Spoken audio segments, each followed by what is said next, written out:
जब ये बात बताई गई थी कि रस्सी के अज्ञान से सर्प की प्रतीति होती है, और इसके उत्तर में अब गुरुजी बताए हैं, क्या कह रहे हैं, यहाँ पर जो संसार की प्रतीति होती है, वो संसार की प्रतीति कैसे होती है, जब संसार तीनों काल में नहीं है तो इसकी प्रतीति कैसे होती है, ये उनका प्रश्न था कि जब दुख कहीं नहीं है तो इसकी प्रत्यक्ष प्रतीति क्यों होती है। इसका उत्तर 123 अंक में गुरुजी दे रहे हैं, कहते हैं आत्मा के अज्ञान से प्रतीति होती है। रज्जु और सर्प का इसमें दृष्टांत दिया जाएगा। कहते दोहा, आत्म रूप अज्ञान ते वह मिथ्या प्रतीति, जगत स्वप्न न बनीलता रज्जु भुजग की रीति। क्या कह रहे हैं, जन्मादिक जगत परमार्थ से नहीं है, लेकिन फिर भी आत्मा का ब्रह्म स्वरूप करके अज्ञान, यानी आत्मा ब्रह्म रूप है, इसका ज्ञान न होना, अर्थात आत्मा ब्रह्म रूप है, इसका ज्ञान न होने से, इसका ज्ञान नहीं होने के कारण, अर्थात इसका अज्ञान होने से ये जो संसार है ये मिथ्या प्रतीत होता है। जैसे स्वप्न के पदार्थ आकाश में नीलता और रज्जु में सर्प परमार्थ से नहीं है और मिथ्या प्रतीत होते हैं, तैसे ने उसी प्रकार जन्मादिक जगत परमार्थ से नहीं है लेकिन मिथ्या प्रतीत होते हैं। तो गुरुजी ने ये बात बताई कि जो संसार है ये आत्मा के अज्ञान से, आत्मा ही ब्रह्म रूप है, यानी ब्रह्म रूप आत्मा के अज्ञान से ये जो शरीर है और सारा संसार है इसकी प्रतीति होती है। अगर आत्मा का ज्ञान हो जाए तो ये सारी मिथ्या प्रतीति समाप्त हो जाएगी। अब यहाँ पर फिर शिष्य ने आगे और प्रश्न पूछा। ये बात तो समझ में आ गई आपको कि जैसे सर्प का जो अज्ञान है, सर्प की प्रतीति होती है वो रज्जु के अज्ञान से होती है। अगर रज्जु का ज्ञान हो जाए तो सर्प की प्रतीति नहीं होगी, अगर सीपी का ज्ञान हो जाए तो चांदी की प्रतीति नहीं होगी। ये बात तो समझ में आ गई है। परंतु यहाँ जो संसार की बात है, ये संसार की प्रतीति कैसे होती है, तो संसार की प्रतीति के लिए बता रहे हैं कि जो संसार है इसका अधिष्ठान है ब्रह्म। अगर ब्रह्म का ज्ञान हो जाए तो संसार की प्रतीति न होवे। जैसे स्वप्न के पदार्थ हमको दिखाई पड़ते हैं, लेकिन हम अगर जाग जाए तो स्वप्न के पदार्थ सब गायब हो जाते हैं। उसी प्रकार से जब हम अपने आत्म स्वरूप में जाग जाए कि मैं आत्मा हूँ, मैं ब्रह्म हूँ, तो ये संसार की प्रतीति नहीं होगी, ये सब मिट जाएगी। ये बात हुई। अब यहाँ पर जो प्रश्न पूछा गया है ये प्रश्न कुछ गंभीर है, इसको थोड़ा सा आप लोग ध्यान से समझेंगे। और इतना और बता रही हूँ कि एक पेज करीब करीब 2 पेज, इसके अंदर में आप लोगों को फिर कुछ अटपटा लगेगा, लेकिन घबराना नहीं, वो सब पूर्व पक्ष आदि कहेंगे। अब तत्व दृष्टि पूछते हैं। क्या पूछते हैं, मिथ्या सर्प रज्जु में जैसे, भाख्यो भव आत्म में तैसे, कैसे सर्प रज्जु में भासे, यह संशय मन बुद्धि विनाशे। कहते हैं कि गुरुदेव आपने कहा कि जिस प्रकार रस्सी में मिथ्या सर्प की प्रतीति होती है, उसी प्रकार से आत्मा में संसार की प्रतीति होती है। पर हमारा प्रश्न तो ये है कि अगर हमको अगर कोई उदाहरण दिया जाता है और उदाहरण हमको समझ में आए तब तो सिद्धांत समझ में आएगा, पर यहाँ तो हमको उदाहरण ही नहीं समझ में आ रहा है, तुम सिद्धांत कैसे समझे। तो कहते हैं कि क्या कह रहे हैं, जैसे रज्जु में सर्प मिथ्या है, तैसे आत्मा में भव दुख यानी संसार दुख मिथ्या है। ये आपने कहा। तहाँ मतलब वहां, मतलब दृष्टांत में, दृष्टांत के ज्ञान बिना दाष्टांत का ज्ञान होवे नहीं। दाष्टांत यानी सिद्धांत, दृष्टांत यानी उदाहरण। तो उदाहरण को जब तक हम न समझे तब तक के सिद्धांत नहीं समझ सकते हैं। यहाँ पर दो शब्द आएंगे, दृष्टांत और दाष्टांत। इनको प्रायः ये शब्दों का प्रयोग किया जाता है, इनको हमको मालूम होना चाहिए। तो कह रहे हैं याते रज्जू में सर्प कैसे भाते। पहले तो हम ये समझे कि रस्सी में सर्प कैसे दिखाई पड़ता है, ये दृष्टांत में हमारा प्रश्न है। ये जो दृष्टांत आपने दिया है इसी में हमारा प्रश्न है। अब इन्होंने, ये भी राजपुत्र है, इन्होंने न्याय, वैशेषिक, सांख्य आदि पढ़ा है, तो उस पे अपनी बात कह रहे हैं कि हमने अपने जीवन में 4 प्रकार की ख्याति सुनी है, और 4 प्रकार की जो ख्याति है उसके अंदर में, उसमें से हम यहाँ कौन सी ख्याति समझे जिसके द्वारा हमको ये रस्सी में सर्प भ्रम से दिखाई दे रहा है। तो ये कहते हैं, टीका इसकी है, जहाँ ये इसमें अथवा प्रश्न अभिप्राय, ये जो प्रश्न हम पूछना चाहते हैं उसका अभिप्राय ये थोड़ा सा लंबा है।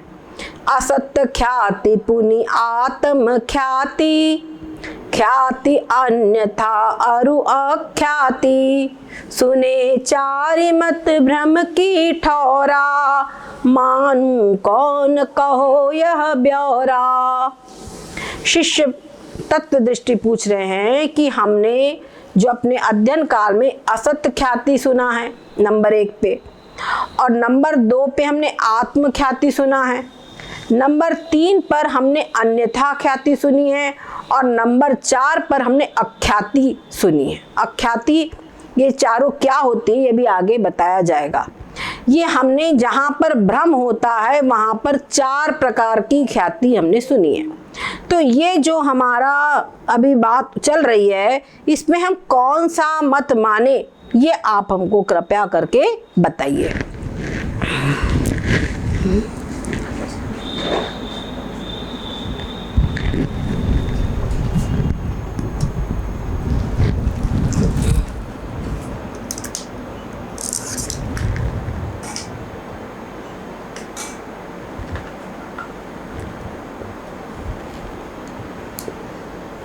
Experience sound monster. Bluetooth mode. Said phone is now connected. अब इस पर शिष्य ने कहा कि हमने 4 ख्यातियां सुनी हैं, तो इस जगह पर हम कौन सी ख्याति माने ये आप हमको पहले बताइए। अब यहाँ पर इसकी टीका हम पढ़ेंगे। कहते हैं जहाँ रज्जू में सर्प और सीपी में रूपा, जहाँ पर रस्सी में सर्प और सीपी में रूपा मतलब चांदी इत्यादि भ्रम हैं, तहाँ 4 ही मत सुने हैं। वहाँ हमने 4 प्रकार के मत सुने हैं। जो शून्यवादी है यानी बौद्ध मत, ये असत ख्याति को स्वीकार करते हैं, और जो क्षणिक विज्ञानवादी है ये आत्म ख्याति को स्वीकार करते हैं। न्याय और वैशेषिक मत में अन्यथा ख्याति को स्वीकार करते हैं, और जो सांख्य और प्रभाकर मत है ये अख्याति को स्वीकार करते हैं। अब ये जो है बातें कही गई, असत ख्याति क्या है, आत्म ख्याति क्या है, ये सब हमको मालूम होना चाहिए, इसीलिए ग्रंथकार ने इसका आगे विस्तार दिया है। सबसे पहले हम समझेंगे असत ख्याति क्या है। यहाँ पर शून्यवादी जो है वो असत ख्याति को स्वीकार करते हैं। शून्यवादी मानते हैं कि शून्य ही सब कुछ है, शून्य से ही संपूर्ण सृष्टि की उत्पत्ति हुई है। ये शून्यवादी का मत है, बौद्ध मत ये भी है। यहाँ पर ये कहते हैं, इनका अभिप्राय ये है जेवरी यानी रस्सी देश में, जेवरी देश में सर्प अत्यंत असत है। देखिए वेदांत में आपको जगह जगह देश शब्द आएगा। देश शब्द का अर्थ समझेंगे स्थान, जगह। कहते हैं जेवरी देश में मतलब जेवरी जो स्थान, जेवरी में, ठीक है, जेवरी जहां पर है उस स्थान में, जेवरी में सर्प अत्यंत असत है। असत यानी क्या? असत यानी ये वो वस्तु जिसका तीनों काल में, जिसकी तीनों काल में सत्ता ही नहीं है, जो तीनों काल में कभी हुआ ही नहीं है, वो असत। तो इनके हिसाब से जो रस्सी में सर्प दिखाई पड़ता है वो असत है, ठीक है, वो असत है। जैसे अन्य तैसे जेवरी देश में सर्प अत्यंत असत है, तैसे अन्य देश में भी अत्यंत असत है। यानी इनके हिसाब से रस्सी में सांप है ही नहीं, वो बिल्कुल झूठा है। और उसी प्रकार से अन्यत्र भी कहीं सांप नहीं है, बिल्कुल सांप है ही नहीं। ऐसे अत्यंत असत सर्प की, यानी जो बिल्कुल है ही नहीं, जो बिल्कुल हुआ ही नहीं है, ऐसे सर्प की रस्सी देश में प्रतीति होती है। ये कह रहे हैं शून्यवादी। अत्यंत असत सर्प की ख्याति, मतलब अत्यंत असत सर्प दिखाई पड़ता है, अत्यंत असत वस्तु जो है वो दिखाई पड़ती है, ऐसा इनका कथन है। कथन को ही कहा जाता है ख्याति, ठीक है। इसीलिए इनके सिद्धांत का नाम है असत ख्याति। समझ गए? अत्यंत असत सर्प की ख्याति का ये भान और कथन है, ठीक है। तो जो अत्यंत असत वस्तु है वो दिखाई पड़ती है, ऐसा इनका कहना है। इसलिए इनके जो मत है उसको असत ख्याति ऐसा नाम दिया गया है। आगे नंबर 2 पर आत्मख्याति। आत्मख्याति ये है विज्ञानवादी का मत। विज्ञानवादी का क्या अभिप्राय है? वो कहते हैं रस्सी जेवरी देश में तथा अन्य देश में बुद्धि के बाहर कहीं सर्प नहीं है, ठीक है। बुद्धि के बाहर कहूँ सर्प है नहीं, मतलब रस्सी में भी सर्प नहीं है और अन्य देश में भी बुद्धि के बाहर कहीं सर्प नहीं है। सारे पदार्थ बुद्धि से भिन्न नहीं है, और जो कुछ भी हमको दिखाई पड़ता है बुद्धि से अलग कुछ भी नहीं है, बुद्धि ही, किंतु सर्व पदार्थ के आकार को बुद्धि ही धारण करती है। समझ गए? बुद्धि जो कुछ हमको दिखाई पड़ता है उन सभी आकारों को बुद्धि ही धारण करती है। सो बुद्धि क्षणिक विज्ञान रूप है, यानी हर क्षण में रूप बुद्धि बदलती है। तो बुद्धि जो है क्षणिक विज्ञान रूप है, क्षण क्षण में नाश और उत्पत्ति को प्राप्त होती है। देखो क्या कहते हैं, क्षण क्षण में बुद्धि नाश को और उत्पत्ति को प्राप्त होती है। जो विज्ञान सोई सर्वरूप प्रतीत होवे है, जो दिखाई दे रहा है, जो विज्ञान है मतलब बुद्धि है, विज्ञान का मतलब यहाँ पर बुद्धि है। जो बुद्धि है वही सर्वरूप होकर के सभी आकारों को धारण करती है और वही प्रतीत होती है। इनका जो ये ऐसा मत है इसी का नाम है आत्मख्याति। ये हम लोगों को संक्षेप में बताया जा रहा है। तो आत्मा का ये क्षणिक विज्ञान रूप बुद्धि ताका सर्प रूप से ख्याति का ये भान और कथन है। क्लियर हो गया? यहाँ पर ये क्या, आत्मा जो है वो क्या क्षणिक विज्ञान रूप बुद्धि है और उसका सर्प रूप से उसकी ख्याति, सर्प रूप से उसका भान, उसी का नाम है कथन। ख्याति, भान अथवा कथन, ये हो गया। आगे कहते हैं अन्यथा। ये क्लियर हुआ? तो इनके अनुसार जो बुद्धि है वही अनक अनक विषयों को धारण करती है, तो वही सर्प के रूप को भी धारण करती है। तो ये क्षणिक विज्ञानवादी इनका मत है। अब अन्यथा ख्याति, अन्यथा ख्याति में क्या जाता है, ये नैयायिक और विषय वैशेषिकों का मत है। वो कहते हैं, उनका क्या अभिप्राय है कि बाम्बी आदि स्थान में सच्चा सर्प है। जो सच्चा सर्प है वो क्या अपनी बाम्बी में है, सांप की बाम्बी जानते हैं ना, बाम्बी में है, और उनको नेत्र से देखा जाता है, वो नेत्र उनको दिखते हैं। और नेत्र में दोष है, तो दोष के कारण वो जो बाम्बी में सांप है वो सामने प्रतीत होता है। ये इनका सिद्धांत सुनिए, क्या कहते हैं, नेत्र में दोष है ताके बलते सम्मुख समीप प्रतीत होवे है। जो सांप अपने बिल में है, अपनी बाम्बी में है, वो सांप नेत्र में दोष होने के कारण सामने प्रतीत होता है।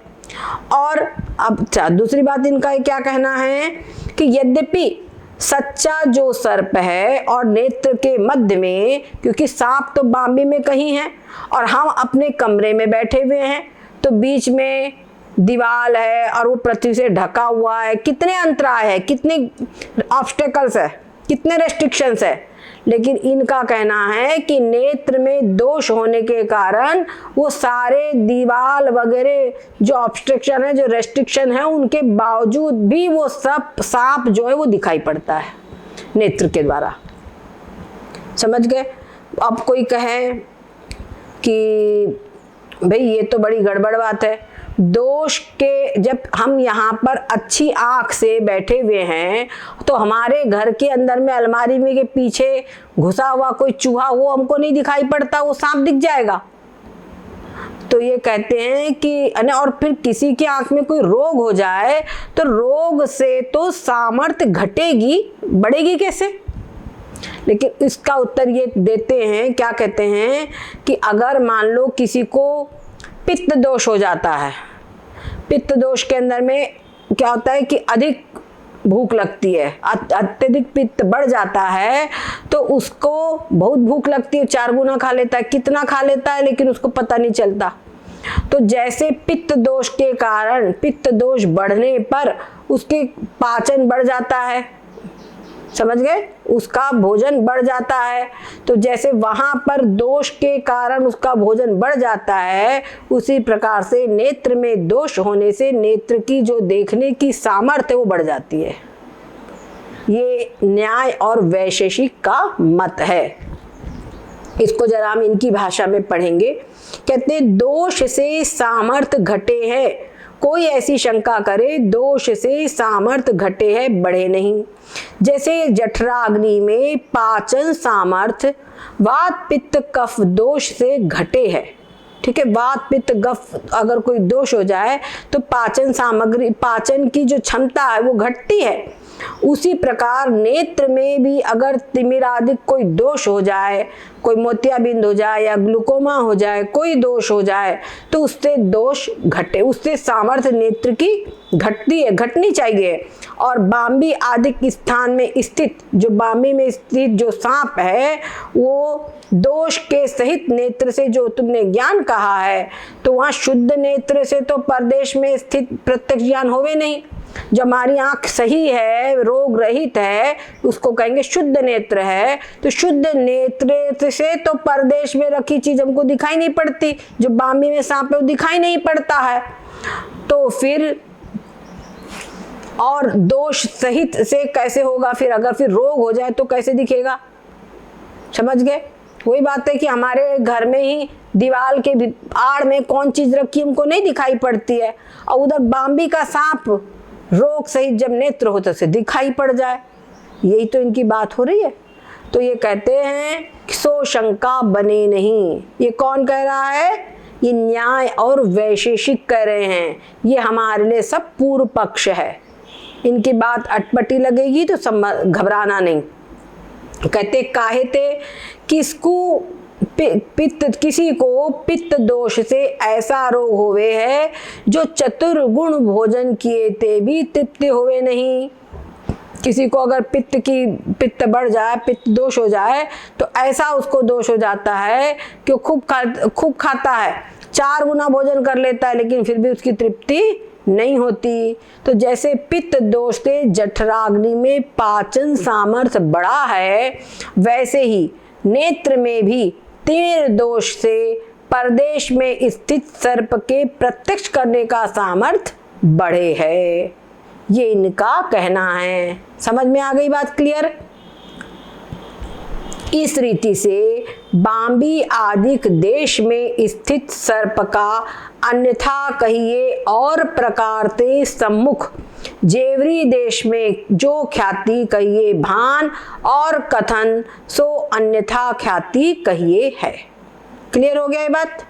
तो उसी प्रकार से कह रहे हैं, इस रीति से बाम्बी आदि देश में स्थित जो सर्प है वो कहाँ पर है? अन्यथा, ठीक है, उस अन्यथा कहिए यानी और प्रकार से सम्मुख जेवरी देश में जो ख्याति, मतलब है कहीं और कहीं का सांप दिखे कहीं।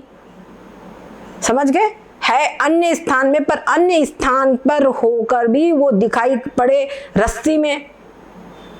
समझ गए? तो इसी का नाम इन्होंने अन्यथा ख्याति रखा है, इसी का नाम है अन्यथा ख्याति।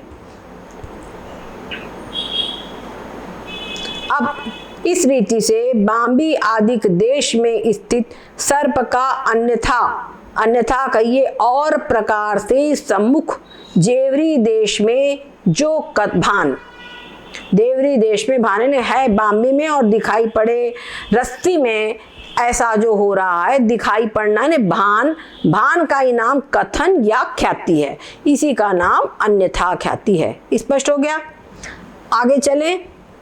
हाँ, अब अंक 129 चिंतामणिकार का यह मत है, जो दोष सहित नेत्र से बाम्बी में स्थित सर्प का ज्ञान होवे तो बीच के और पदार्थन का ज्ञान भी होना चाहिए। ये चिंतामणिकार क्या कहते हैं? चिंतामणि ग्रंथ जो है ये नवीन न्यायिक का मत है, ठीक है। वो क्या कहते हैं कि अगर नेत्र के द्वारा हमको बाम्बी में स्थित सांप दिखाई पड़ता है तो फिर उसी नेत्र से बीच की सब चीजें भी दिखना चाहिए, ये इनका कहना है। तो कहते हैं जो दोष सहित नेत्र से बाम्बी में स्थित सर्प का ज्ञान होवे तो बीच के और पदार्थों का भी ज्ञान होना चाहिए, ठीक है। बीच के और पदार्थन का ज्ञान भी हुआ चाहिए, इसका अर्थ समझ में आ गया। तो आगे कहते हैं याते परदेश में स्थित वस्तु का नेत्र से ज्ञान होवे नहीं, इसलिए कहीं अन्य प्रदेश में चीज रखी है उसका नेत्र से ज्ञान नहीं होता, किंतु दोष सहित नेत्र से जेवरी का निज रूपते भान होवे नहीं, सर्प रूपते भान होवे हैं। चिंतामणिकार ये नव देखो न्याय जो है एक तो प्राचीन न्याय है और एक नव्य न्याय है। तो नव्य न्याय वाले चिंतामणिकार है वो कहते हैं कि अगर नेत्र में दोष के कारण अगर सांप का मतलब बाम्बी में स्थित सांप दिखाई पड़ता है तो फिर बीच की चीजें जो दीवार वगैरह वो भी दिखना चाहिए, और भी जो चीजें हैं सब कुछ दिखना चाहिए। फिर तो क्या हमारे घर में हम बैठे बैठे सही पूछा सब कुछ दिखना चाहिए, संसार पूरा दिखना चाहिए। तो वो कह रहे हैं कि इसलिए सांप का भान नहीं होता है, लेकिन जो ये रस्ती है ये रस्ती का ही सर्प रूप से जो आंख में दोष है उस दोष के कारण रस्ती ही सांप रूप से दिखाई पड़ती है, रस्ती ही सर्प रूप से दिखाई पड़ती है, ये इनका कहना। या ते जेवरी का ही अन्यथा कहिए और प्रकार ते सर्प रूप ते जो ख्याति, यानी जेवरी यानी है रस्ती लेकिन दिखाई पड़े किसी और रूप में, जैसे सर्प रूप में दिखाई पड़े, वो अन्य रूप में दिखाई पड़ने का नाम ही अन्यथा ख्याति है। समझ में? ये इनका अभिप्राय है, अन्यथा ख्याति है।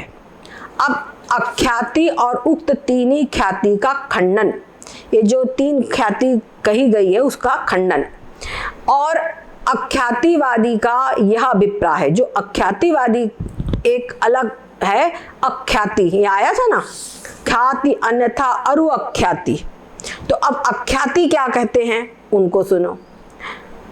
अख्याति कहते हैं ख्यातियों के नाम याद कर लीजिएगा और किसका क्या मत है वो याद कर लेना।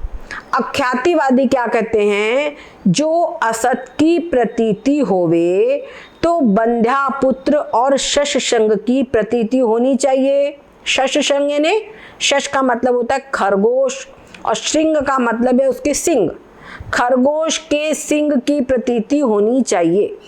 ये कह रहे हैं जो को असत ख्याति, पहली ख्याति थी ना असत ख्याति, उन्होंने कहा था असत वस्तु जो है उसकी प्रतीति होती है 126 नंबर में। तो कहते हैं अगर असत वस्तु की प्रतीति होती है तो सभी बहुत सी असत वस्तु सबकी प्रतीति होनी चाहिए। बंध्या स्त्री का पुत्र वो कभी होता ही नहीं, उसकी प्रतीति होनी चाहिए, और साथ साथ में खरगोश के सिंग की प्रतीति होनी चाहिए, जो कभी है नहीं उस असत है। तो कह रहे हैं कि वो प्रतीति नहीं होती, इसीलिए जो असत ख्याति है इनका ये सिद्धांत असत है, ये असंगत है, ये युक्ति युक्त नहीं है। इस प्रकार से पहली खास ख्याति को काट दिया। अब इन्होंने काट दिया। अब नंबर 2 पे क्षणिक विज्ञानवाद, उन्होंने जो कहा था क्षणिक विज्ञान का ही आकार सर्पाधिक होवे तो क्षण मात्र में से अधिक काल स्थित प्रतीति नहीं होनी चाहिए। तो उन्होंने क्या था कि बुद्धि जो है क्षण क्षण में बदलती है, क्षण में उत्पन्न होती है, क्षण में नष्ट होती है। तो कहते हैं कि अगर ऐसा है कि वो बुद्धि के कारण ही सर्प दिखाई पड़ता है तो वो क्षण भर में बुद्धि उत्पन्न होती है, क्षण भर में नष्ट होती है। तो जो सर्प दिखाई पड़ता वो क्षण भर ही देखना चाहिए, है ना, क्षण भर ही दिखना चाहिए, अगले क्षण नहीं दिखना चाहिए।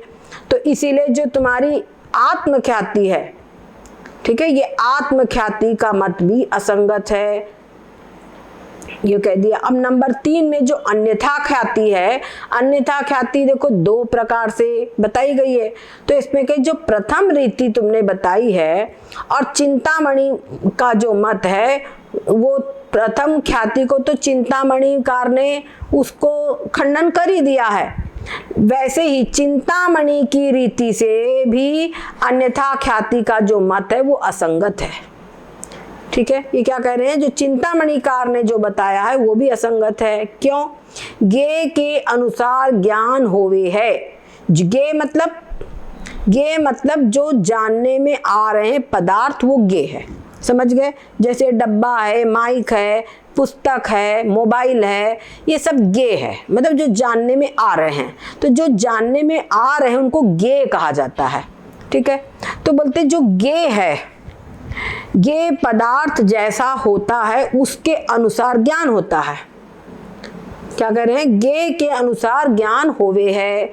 जैसा गे होगा, जैसे तुम्हारे सामने ये लिफाफा है तो तुमको लिफाफा दिखेगा ना, लिफाफा है तो लिफाफे का ही ज्ञान होगा, पुस्तक है तो पुस्तक का ही ज्ञान होगा। ये कह रहे जैसा गे होगा गे के अनुसार ज्ञान होता है। गे रज्जू और सर्प का ज्ञान, गे है रज्जू और सर्प का ज्ञान, ये कहना अत्यंत विरुद्ध है। याते यह रीति माननी योग्य है। जहां रज्जू में सर्प भ्रम है तहां रज्जू से नेत्र का अपनी वृत्ति द्वारा संबंध हो के रज्जू का इदम रूप ते सामान्य ज्ञान होवे है और सर्प की स्मृति होवे है। तो इनका कहना क्या है कि जो वस्तु तो है रस्सी और दिखे ज्ञान होवे सर्प का, तो ये बात तो बिल्कुल असंगत, ऐसा हो नहीं सकता है। तो कह रहे हैं ये क्या, इनका क्या कहना है कि जिस समय पर सर्प जहां पर रज्जू में सर्पभ्रम होता है तो वहां रज्जू का नेत्र के से संबंध होता है, रस्सी का नेत्र की वृत्ति से संबंध होता है। तो नेत्र की वृत्ति से रस्सी का इदम रूप करके ज्ञान होता है कि यह करके उसका ज्ञान होता है, परंतु उसी समय पर उसको इदम रूप से उसका सामान्य ज्ञान होता है, परंतु स्पष्ट ज्ञान नहीं होता क्या है, और उसको सर्प की स्मृति हो जाती है। पहले कहीं सर्प देखा है उसकी स्मृति हो जाती है। ये किसका कहना है, ये कहते अख्यातिवादी। कह रहे हैं यह सर्प है, यहाँ पर 2 ज्ञान है। यह अंश तो रस्सी का सामान्य ज्ञान है, सामान्य ज्ञान है वो प्रत्यक्ष ही है, और सर्प है ऐसे सर्प का स्मृति रूप जो ज्ञान है, ठीक है, ये सर्प है, ये विशेष ज्ञान है, ये क्या है, स्मृति रूप ज्ञान है। इस रीति से यह सर्प है, यहाँ 2 ज्ञान है, यह सर्प है, यहाँ 2 ज्ञान है, परंतु भय दोष प्रमाता में और तिमिर दोष प्रमाण में ताके बलते पुरुष को ऐसा विवेक नहीं होता। क्या कह रहे हैं कि जो प्रमाता है उसमें भय दोष है। प्रमाता यानी बताइए, पहले बता चुके हैं हम, अधिकारी, अंतःकरण। हाँ, अंतःकरण। प्रमाता यानी अंतःकरण, ठीक है। तो कह रहे हैं कि प्रमाता में अंतःकरण में भय, और प्रमाण यानी इंद्रिय, इंद्रिय जो है नेत्र उसमें तिमिर दोष है। उस दोष के कारण पुरुष को ऐसा विवेक नहीं होता। जो मेरे को दो ज्ञान हुए हैं, उसको ये विवेक नहीं होता कि मेरे को दो ज्ञान हुए हैं।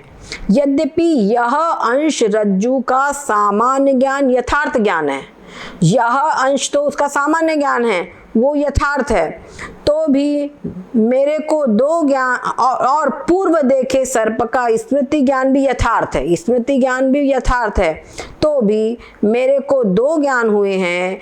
तिनमें रस्सी का सामान्य प्रत्यक्ष ज्ञान है और सर्प का स्मृति ज्ञान है, लेकिन मेरे को दो ज्ञान हो रहे हैं कि सर्प का सामान्य ज्ञान हो रहा है और रस्सी का सामान्य ज्ञान हो रहा है और सर्प का स्मृति ज्ञान हो रहा है। ऐसा उनको विवेक नहीं होता।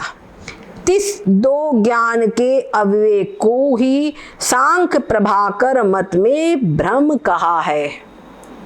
समझ रहे हैं? ये जो दो ज्ञान हो रहे हैं, इस बात का विवेक नहीं होने है, इसी को ही सांख्य और प्रभाकर मत में भ्रम कहा जा रहा है। ये कौन कह रहा है? अख्यातिवादी कह रहे हैं।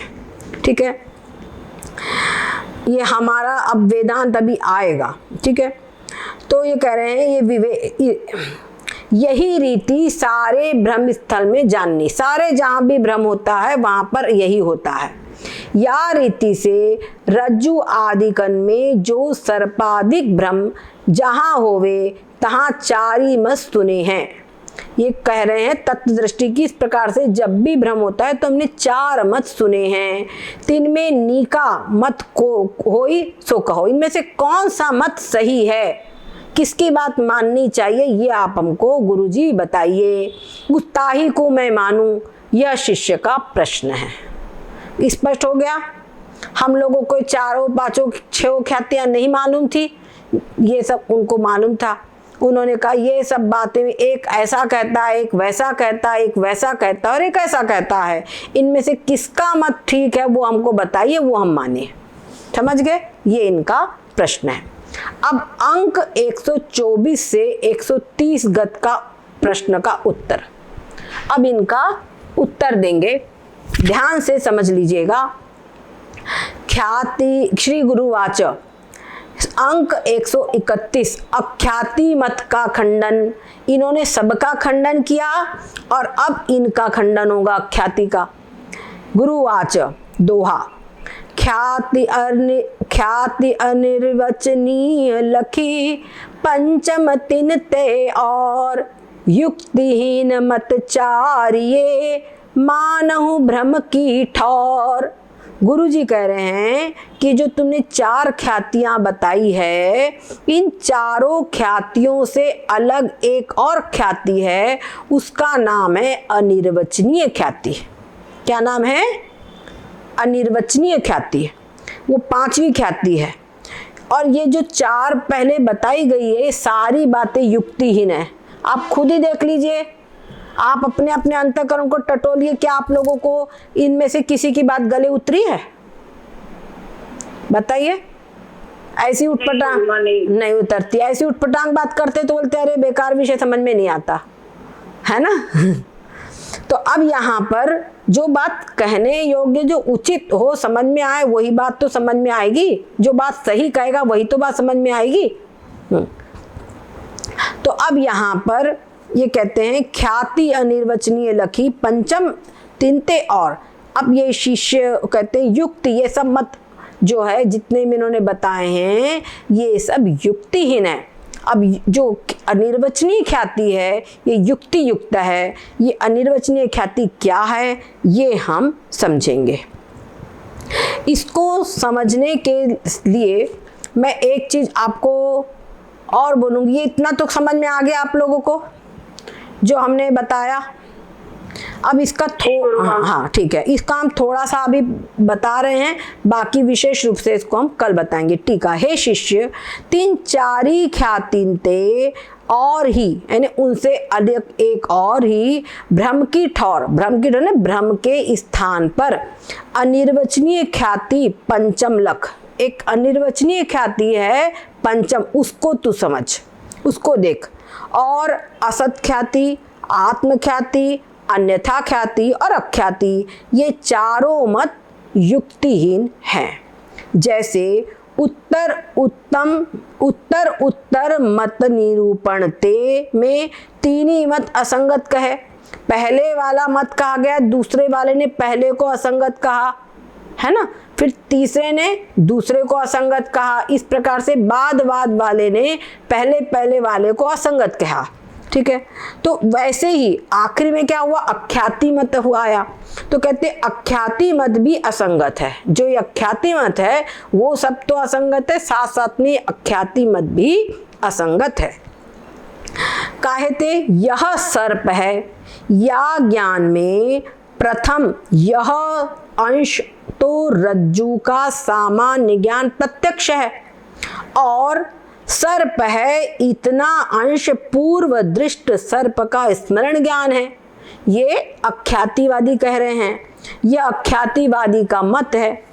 समझ गए, वहां पे पूर्व दृष्ट सर्प का स्मरण ही माने तो सम्मुख रज्जु देश में सर्प का ज्ञान नहीं माने, तो सम्मुख रज्जुते पुरुष को भय होय के उल्टा भागे है, सो भय और भागना नहीं होना चाहिए।